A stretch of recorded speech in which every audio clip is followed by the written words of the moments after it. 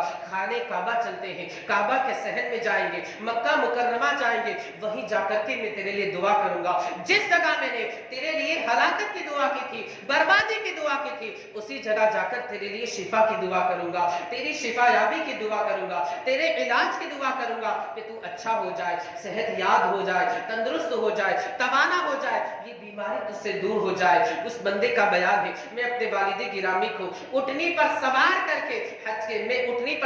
کر کے مکہ معظمہ لے جانے کے ارادے سے اپنے والد کے ساتھ چلتا ہوں، مگر اللہ اکبر، اللہ کی قدرت، اللہ کی مشیت، اللہ رب العزت کی قدرت، اللہ کی مشیت کہ میرے والد گرامی کو جس اٹھنی پر میں نے سوار کیا تھا اچانک راستے کے اندر وہ اٹھنی بدک جاتی ہے اور ادھر ادھر بھاگنے لگتی ہے اور اس نے میرے والد کو اپنی پشت سے، اپنی پیٹھ سے دو چٹانوں کے بیچ میں گرا دیا، میرے والد کو اس نے ہلاک کر دیا، میرے والد کا انتقال ہو جاتا ہے، میرے والد وفات پا جاتے ہیں، میری زندگی کا آخری سہارا جو تھا وہ ٹوٹ جاتا ہے، میری زندگی کا آخری ہار جو تھا اس کی لڑی جو ہے وہ ٹوٹ جاتی ہے، میرا آخری سہارا منقطع ہو جاتا ہے، ختم ہو جاتا ہے۔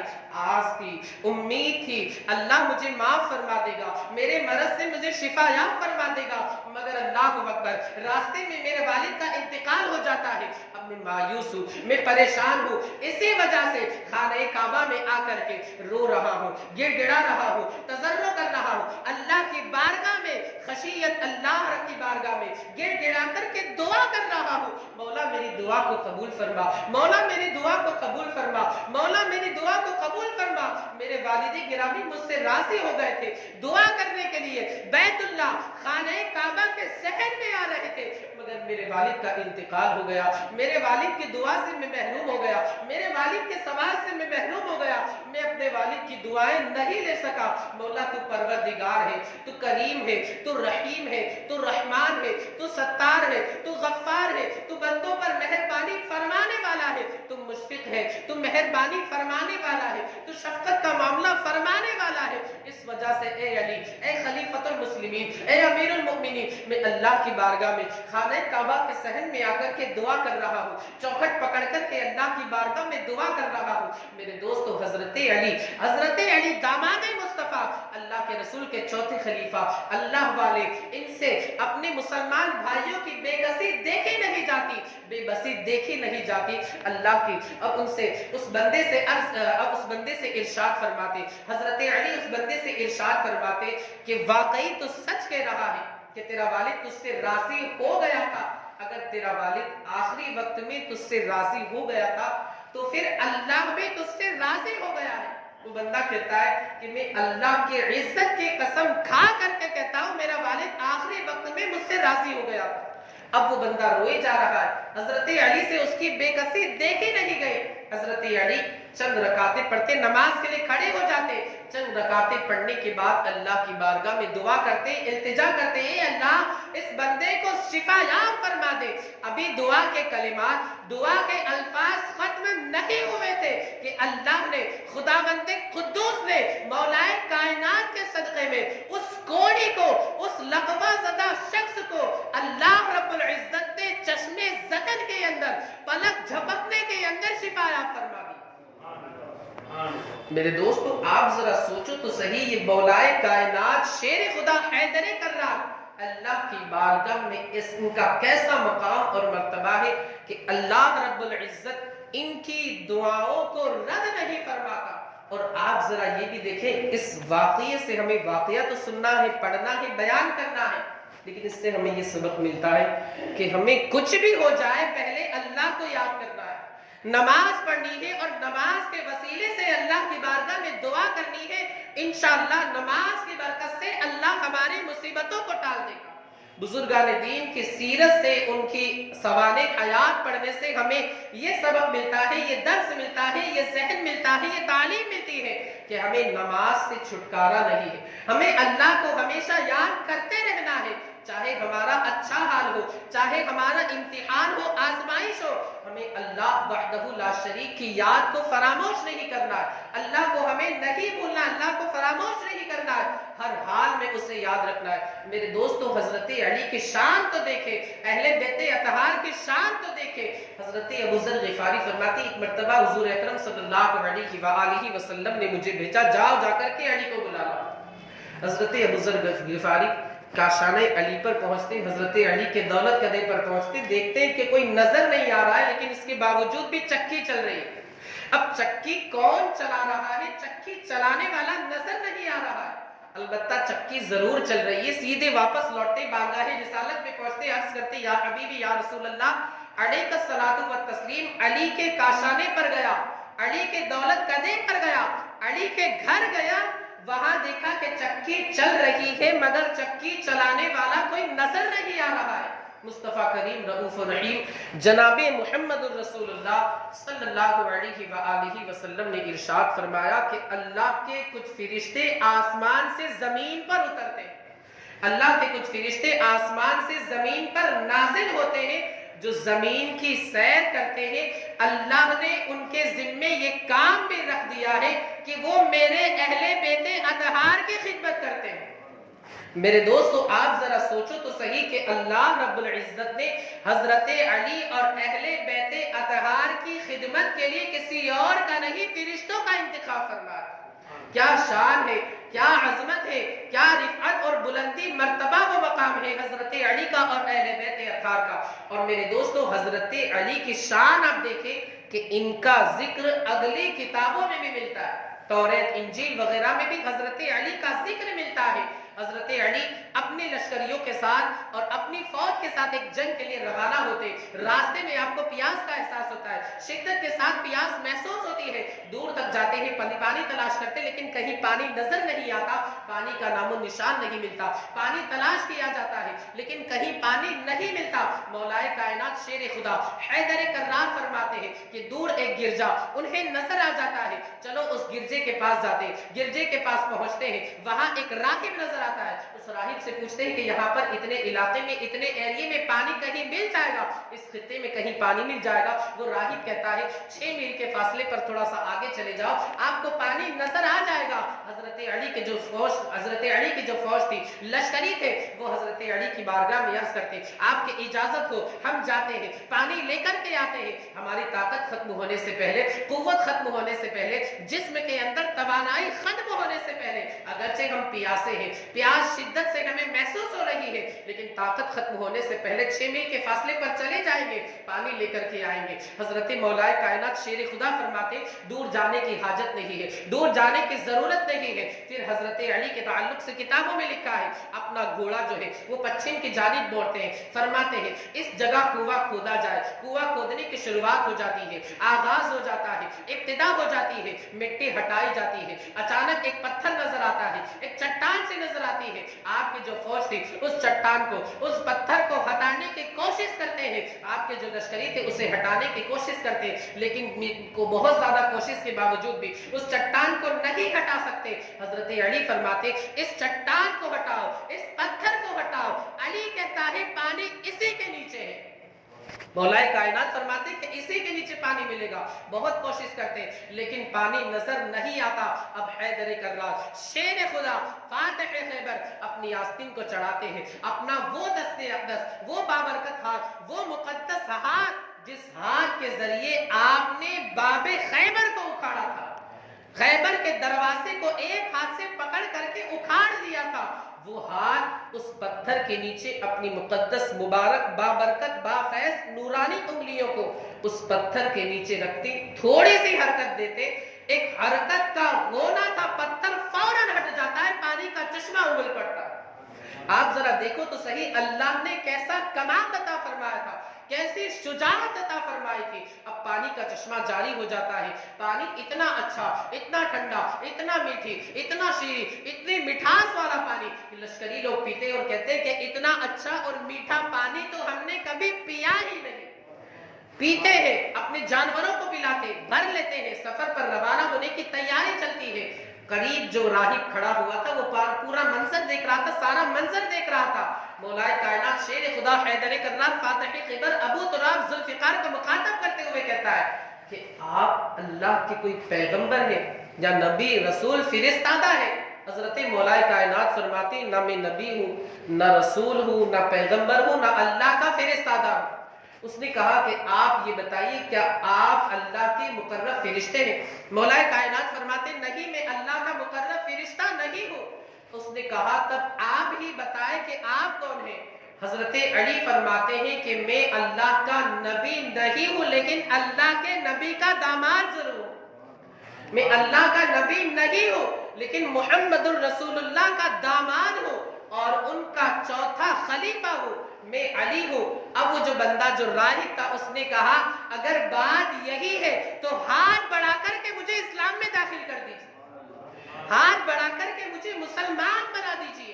اب وہ بندہ کلمہ پڑھ کے اشہد ان لا الہ الا اللہ محمد الرسول اللہ پڑھ کر کے مسلمان ہو جاتا ہے، دائرہ اسلام میں داخل ہو جاتا ہے، دامن اسلام سے وابستہ ہو جاتا ہے. مولا کائنات شیر خدا حیدر کرار فرماتے اس راہب کو مخاطب کرتے ہوئے کہ آخر کیا بات ہے جب آپ کو پتا تھا کہ دین حق یہی ہے جو آمنہ کے لال نکل کے آئے، جو عبداللہ کے پیارے لے کر کے آئے، جو سید الکونین لے کر کے آئے، جو امام الانبیاء لے کر کے آئے، جو مختار کائنات لے کر کے آئے، جو شاہ معراج لے کر کے آئے، جو معراج کے دولہا لے کر کے آئے، وہی دین حق ہے، وہی سچا دین ہے، وہی صداقت کا پیکر دین ہے، وہی دین صادق ہے، تو تم کس کے انتظار میں تھے؟ تم نے اتنا تامل کیوں کیا، اتنا غور و فکر کیوں کیا، اتنے لمبے زمانے تک تم کیوں ٹھہرے رہے؟ اس نے کہا کہ بات دراصل یہ ہے کہ میں نے اگلی کتابوں میں پڑھا تھا کہ یہ جو چٹان ہے اور یہ جو گرجا گھر ہے یا پھر یہ قلعہ ہے، اس چٹان کو وہی ہٹائے گا اور اس قلعے کو وہی فتح کرے گا جو یہ پیغمبر ہوگا یا داماد ہوگا. اس چٹان کو وہی ہٹائے گا اور اس قلعے کو وہی فتح کرے گا جو کوئی نبی ہوگا یا نبی کا داماد ہوگا. آج میں نے دیکھ لیا اور مجھے یقین ہو گیا کہ جو بات میں نے اگلی کتابوں میں پڑھی تھی، اگلی آسمانی کتابوں میں پڑھی تھی اور جو انبیاء پر آسمانی کتابیں نازل ہوئی تھی، ان کتابوں کے اندر جو بات میں نے پڑھی تھی آج وہ میرے سامنے یک برک حرف بحرف صادق ہو گئی. اسی بنیاد پر میں کلمہ پڑھ کر کے مسلمان ہو گئے.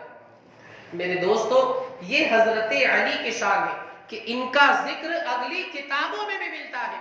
اب حضرت علی رونے لگتے، شکر کے یہ آنسو میں گڑ گڑانے لگتے ہیں، اتنا روتے ہیں کہ آپ کی آنکھیں اشکبار ہو جاتی ہیں اور آپ کی داڑھی شریف ریش مبارک تر ہو جاتی ہے اور فرماتے ہیں کہ علی اللہ رب العزت کا لاکھ لاکھ شکر و احسان ہے کہ اللہ کی بارگاہ میں بھی علی کا ذکر ہوتا ہے، اس کی کتابوں میں بھی علی کا ذکر ہوتا ہے. اللہ رب العزت کا لاکھ لاکھ شکر و احسان ہے کہ علی کو اللہ رب العزت کی کتابوں میں، آسمانی کتابوں میں بھی یاد کیا جاتا ہے. میرے دوستو یہ حضرت علی کی شان ہے. آخری بات، آخری حدیث عرض کر کے اپنی گفتگو کو ختم کر دوں. ایک مرتبہ آقا کریم مصطفیٰ کریم رؤوف الرحیم جناب محمد الرسول اللہ صلی اللہ علیہ وآلہ وسلم نے حضرت علی کو مخاطب کرتے ہوئے ارشاد فرمایا کہ علی، اللہ نے ویسے تو تمہیں بے شمار خصوصیات اور فضائل عطا فرمائے، لیکن تین اہم خصوصیات علی خاص کر اللہ نے تمہیں عطا فرمائے. حضرت علی نے عرض کیا یا رسول اللہ وہ تین خصوصیات، تین کمالات، تین فضائل اور تین مناقب کون سے ہیں؟ اللہ کے رسول مصطفیٰ کریم رؤوف الرحیم جناب محمد الرسول اللہ صلی اللہ علیہ وآلہ وسلم نے ارشاد فرمایا کہ جو تمہاری بیوی ہے یعنی فاطمہ وہ جنتی عورتوں کی سردار ہے. یہ ایک خصوصیت. دوسری خصوصیت، جو تمہارے بیٹے ہیں یعنی حسن اور حسین یہ جنتی نوجوانوں کے سردار ہیں. اور جو تمہارا سسر ہے جو تمہارا سسر اللہ رب العزت نے جو تمہیں سسر عطا فرمایا ہے وہ تمام نبیوں کا سردار ہے۔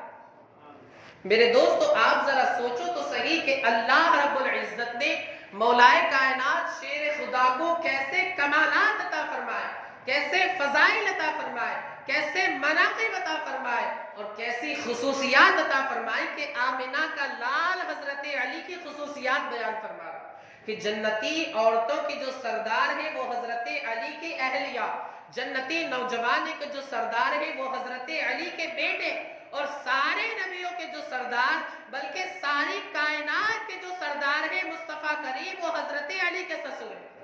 میرے دوستو یہ شرف، یہ کمال، یہ فضل اللہ رب العزت نے بے مثال حضرت علی کو عطا فرمایا، یہ حضرت علی ہی کا حصہ ہے۔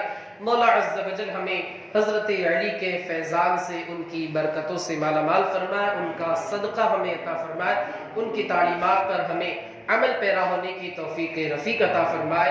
استغفر اللہ ربی من کل ذنب و اتوب الیہ۔